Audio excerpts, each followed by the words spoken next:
বাংলাদেশ যদি পশ্চিমবঙ্গ, আসাম ও ত্রিপুরা দখল করে নেয় বা ওই তিন রাজ্যের বাঙালিরা বাংলাদেশের সাথে হাত মেলায়, তবে কেমন হতো বাংলাদেশ?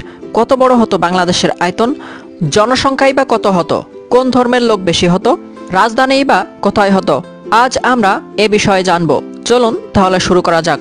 বর্তমান বাংলাদেশের আয়তন ১,৪৭,৫৭০ বর্গ কিলোমিটার।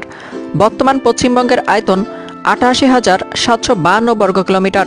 বর্তমান আসামের আয়তন ৭৮,৪৩৮ বর্গ কিলোমিটার। বর্তমান ত্রিপুরার আয়তন ১০,৪৯১.৬৯ বর্গ কিলোমিটার। তাহলে কল্পিত বাংলাদেশের আয়তন হতো ৩,২৫,২৫১.৬৯ বর্গ কিলোমিটার। চলুন এবার জেনে নেই কল্পিত বাংলাদেশের জনসংখ্যা কত হতো। বর্তমান বাংলাদেশের জনসংখ্যা ১৬,২৯,৫১,৫৬০ জন। পশ্চিমবঙ্গের বর্তমান জনসংখ্যা ৯,১৩,৪৭,৭৩৬ জন। আসামের বর্তমান জনসংখ্যা ৩,১২,০৫,৫৭৬ জন। ত্রিপুরার বর্তমান জনসংখ্যা ৩৬,৭১,০৩২ জন। তাহলে কল্পিত বাংলাদেশের মোট জনসংখ্যা হতো ২৮,৯১,৭৫,৯০৪ জন।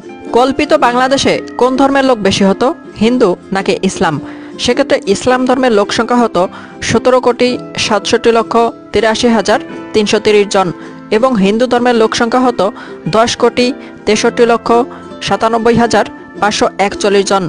আর ভাষাভাষী লোক সংখ্যার দিক থেকে বাংলা ভাষার লোক সংখ্যা হতো সবচাইতে বেশি।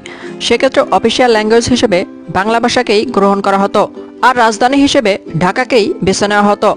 পরিশেষে বলতে চাই, বাঙালিরা যদি এক হতো বা হাতে হাত মেলাতো, তবে ভাষা, সংস্কৃতি, শিক্ষা এবং সামরিক শক্তি সবকিছুতেই অনেক বেশি শক্তিশালী হতো। নিউজটি ভালো লাগলে আমাদের চ্যানেলটি সাবস্ক্রাইব করতে ভুলবেন না।